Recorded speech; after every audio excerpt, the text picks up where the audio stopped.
Hello guys, I'm Howler Mouse. Welcome to the channel. Like, sub, share, do all that stuff. And now that we got that out of the way, basically, as I've said on here before, I have read comics since 1977. Uncle and the stepdad had a ton of comics in the house. So I kind of feel like I didn't seek out comics. Comics found me. 2 3 weeks ago, I did a live show showing you my haul from the Carolina Vintage Comic Show, and me and a buddy went to a McKay's, which is a used bookstore. And while I was there, I ended up talking to several people. Very friendly place, and talked about some sci-fi novels and fantasy books with a lady. I showed her a book that was like $1. She brought me a book that was like $2 and stuff like that. And then I hit the graphic novel section, and while I was there, I ended up talking to 2 3 people, and I ended up recommending books. And it amazed me because I actually did get a little self-conscious, a little social anxiety maybe, because I felt like I was going on too long. I could talk about comics all day long. But what happened was is that this very nice young lady who was there with her very nice boyfriend and stuff had asked me questions about Sandman. She'd seen the show, wanted to know about where to start, what to do with Sandman and stuff like that. And the word she used was overwhelming. So now that stayed on my mind because I'm a little different about making videos. Usually I don't just come up with topics most of the time. A long time ago, before YouTube and the internet, over several years, I got rid of all the things that have been floating in my head, probably for over 30 years and stuff over the years. But now I have a face and a conversation and a little bit of understanding how it is for someone who is new, who watched. I want to specifically use Sandman, Neil Gaiman's Sandman, for this video as the example. Now I have a face and the emotions and the concern that were there. And then she also had that thirst for the knowledge, if you will, how to start. But what the block that I saw was that feeling of being overwhelmed. I mean, look at this stuff, right? Over 43 years and stuff, I have collected this stuff. Most of it's secondhand. A lot of dollar boxes, this and that, a lot of jewels and gems out there, things I got off the stand when I was a kid and everything. And I never really had that overwhelming feeling, right? I'm that old man from the Twilight episode that just wanted time to read, So never. But now I kind of get it. And the landscape for this hobby is so different than it was in the late 70s and throughout the 80s, even the 90s and things, right? So I want to talk about that overwhelming feeling, how to defeat it, because it's very simple. 99% of what I'm going to say is really unnecessary because there's only one way to really get over that overwhelming feeling. So the first thing we're going to do is I want to show you how that overwhelming feeling, that I totally get it, right? Because what I have here, shaky camera, this is a stack of just the graphic novels, of Sandman and the extras and the miniseries that's tied to it, right? I'm going to conservatively say that I have probably 160 books for Neil Gaiman's Sandman, and these include miniseries like Death, The Cost of Living. This is their unofficial and official cameos in the proper DC universe, like Death and Captain Atom, and Daniel Sandman popping up in Grant Morrison's Justice League, and Morpheus popping up in Rick Veitch's Swamp Thing. If you're a completist, you don't really need that.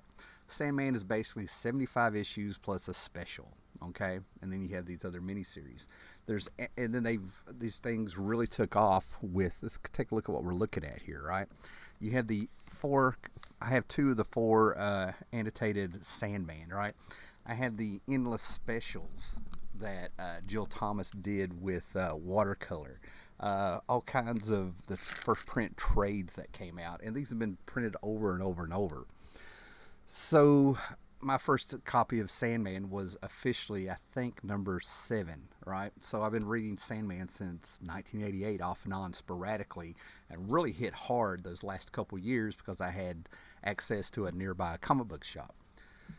So that's 76 issues over the course of, we'll say, 8 years, That's not a lot. But now, thanks to the show and the interest and everything like that, that could seem like a lot to somebody, right? To sit down and try to read all of this, right? So if you're a beginner, some advice for that overwhelming feeling is I would set a goal and finish it. Okay, if we're going to be doing Sandman, get that first trade. Don't spend a lot of money. I'm going to talk about that in other videos and stuff, right? But there's tons of these things have been printed over and over and over. Get that volume one and get in your mind, this is my goal. I want to finish this first trade. Or you set in your mind that you're going to read every issue of this proper Neil Gaiman Sandman series. Okay, now why am I saying that? Number one, you don't want to spend a lot of money on this. Number two, I explained to her that it's a complete story, all 76 issues. You do have to be a little bit knowledgeable about it. And the thing about it is once you start that first page, that first panel, you've started, and that overwhelming feeling may go away now that you're immersed in the story. Now, what's going to happen the first time you read comics? Hopefully, you'll experience what I've experienced probably about 5 times in my life, right? Comics are very. I'm so jealous that you're actually starting fresh in a weird way, okay? Because basically you're using, it's one of the few mediums where you use both sides of your mind while you're reading, okay? You have art to look at, then words to read, and it actually lights up your mind. And I'll never forget that first rush of endorphins I had when I opened up one of my stepdad's Spider-Man, and it was this beautiful Stan Lee, Steve Ditko page explaining Spider-Man's costume and his web shooters. It explained how he had sleeves up to here so that he could wear clothes over his Spider-Man suit, right? He showed how he packed his web shooters on his little belt underneath his costume and his clothes and things like that. Comic book science, things that just needed to be acknowledged, whether it made sense or not, right? And rush of endorphins. I say the second, third, and fourth time I had those was the first time I read Dark Knight Returns by Frank Miller. So this is the real deal. This is a bit taboo, that Watchmen, where why would people do this in real life and stuff, and never saw anything like it, and you knew you were reading magic. And then read Sandman #7 and Elementals Volume 2 #3, all in the same day, because alternative comics back in the day were different than those comics from DC and Marvel, because they had adult themes in them, kind of felt outlawish. Okay, and that leads me to my third thing. Thanks to Big Bang Theory and the internet and things like that, you may be a little hesitant to really start, or you may be in the back of your mind that this is a nerd geek thing. I hate those terms. Comic books are, the medium itself could be considered actually an outlaw thing, right? People that are in the know. Comics still have a stigma, despite the television shows and the movies and all the success and how it looks like it's gone mainstream. A lot movies and TVs are different than the medium of the comic book, right? So you're stepping in to a world that, again, it's fresh and new, and you got over 90 years, what, possibly, well, yeah, creeping up on 90 years, closer to 90 years than anything, of all this backlog and things that are coming out. I recommend that what you do is you actually stay off the internet while you're doing this, right? Get the focus, have the comic book be the pure thing that you're looking at, because it's going to be your journey, right? There is a glut of information out there. There's a glut of seasoned and or professional collectors out there who this has become a lifestyle for. I mean, things like that. That can be overwhelming, thinking that there's a group out there that's going to judge you. That's the last thing you should be worried about. That's not something we had to worry about when I started, nor did I care. I'm sure some people did. Yes, there's people more knowledgeable, but you're not in a competition. You're not in a race. What you are is you are doing something that should be enjoyable for you. I'm not going to say fun, because that actually, to me, again, takes a little bit of the validity, the validation of the hobby away a little bit and stuff. But it should be something you enjoy. You are reading, because what happens is when you pick up a comic, and you read it, it's like anything else you read, but this is a little bit more. These are more introspective. A good comic book, a little bit. You can hear them. They used to have little thought bubbles that led to a thought balloon, to where you were inside the head of the character and stuff, right? But when you sit down, you're cut off from the rest of the world. This is a Tarzan book. What year is this? 2012, right?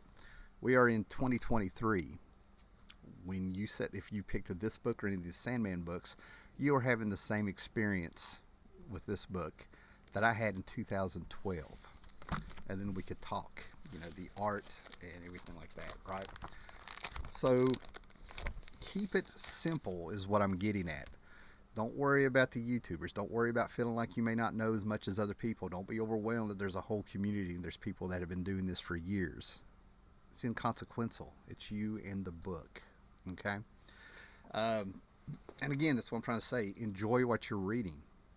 Now, let's say you get into the Sandman, you read that first volume, or you don't like it. As long as you set that goal of finishing it and you feel like this is still something you want to do, I'll do a later video on what to do once you are hooked or not hooked. But finish what you start. If set the goal and finish it. Because basically what will happen is that there is such a variety of genres out there with comic books and different styles of writing and then different styles of art, and which comes into different styles of storytelling. This is one of the few mediums where you really do have choices, and that's part of the treasure hunt, okay? Where you're going to find something that clicks with you, and again, I may do that in another video. But the thing about it is that if you quit after setting that goal and give up, then it's going to be easier to quit the next thing and the next thing, and that may not even pertain to comics. Okay, you know what I mean? You don't want to be a quitter. Don't overwhelm yourself. Set realistic goals. You know what I mean? That's a part of the mindset, because this is not work. This is 3 good weekends to me. You know what I mean? I'm like, yes, okay. So yeah, have fun with it. Cut yourself off from social media. You're going to have a glut of stuff going on. And basically that's not what the hobby and the reading experience is about. It's you in the book, your imagination filling in the gaps, you discovering characters, you're discovering a whole world, of Neil Gaiman's Sandman, or whatever you decide to pick and start with, right? And then the other thing is that once you get into it, and you have questions, reread a few things. Some of this stuff will come together in gel. I'm actually kind of, again, I'm sort of jealous, because when it comes to the Sandman, I've read the entire Sandman collection, the prequel of Sandman Overture, everything like that. I have read everything at least maybe 4 times from beginning to end. But then when you take books like Brief Lives, which is my favorite Sandman story, or what else do we have here? Brief Lives and Seasons of the Mist. I have probably read those conservatively probably 50 times since the 90s, just to give you that. The books of magic that roughly tie into it and things like that. There's no telling how many times I've read this. I've read Watchmen well over 100 times, easy since 1988 and things like that, right? So the biggest thing is a lot of the pressure and a lot of the overwhelming feeling is an illusion. You've worked yourself up. I'm not going to put an age on you, but the biggest difference is when I was doing this, it was a quieter world. No internet, didn't know anything about a community. The books were there. It was fun to have something to look forward to on Wednesdays and the weekends, to run and see what comic books would come out at the store. Being able to go to comic book shops in the late 80s and then regularly in the 90s, finding people that were into this slowly. None of that matters. You could end up just liking Neil Gaiman stuff, or it may open doors to where you find a book finds you and you can read it. So yeah, a lot of the overwhelming feeling has just been from the rush of information, the social media, and being out there. And I'm going to go ahead and give you another little word of advice here. If you are into the social media and you start doing web searches and the algorithm with your Google and whatever else, our phones listen to us, What's going to happen is you're going to find out that a lot of people are just as new as you, but they're going to be BS artists. Okay, they're going to act like they know more than they do. They're going to give you terrible advice, or they're going to try to feel superior over you and stuff. And handle that as you will. That's why I think once you start the comics, the best thing to do is to just have the comic in front of you. Just read that first page. You're going to get immersed into the book. It's going to grab you. You're going to find a character. The story is going to start to gel. You're going to see things in the kindly ones that tie all the way back to Seasons of the Mist and other stories and everything, right? You want to figure out that Preludes and Nocturnes actually put the blueprint for everything that happens all the way to issue 69 and beyond and things like that, right? Um, and these things will probably make more sense once you get started. And once you get started reading the comic, I think you're going to see it's a lot easier now that you have adjusted to reading a medium that can be so different than anything you experienced before. Um, and that's really cool. That's very cool. Again, you're not out to impress anybody. This is for you, and there's nothing wrong with that. Like, sub, share, comment, let me know, and please start your journey as soon as you can. Get comfortable. All right. Maybe get a little lamp on. Maybe get you a glass of wine. Turn off all the TV. Maybe, just maybe, get a little soundtrack going from a movie that you like that can help with the tone of the book while you're reading it. Okay. I personally lay on the side of the couch to this day. I will just lay out on the couch, put my head on the armrest, have a little stack with me, and just go. So yeah, this is meant to be fun. Don't make it heavy. Be excellent to each other, everybody.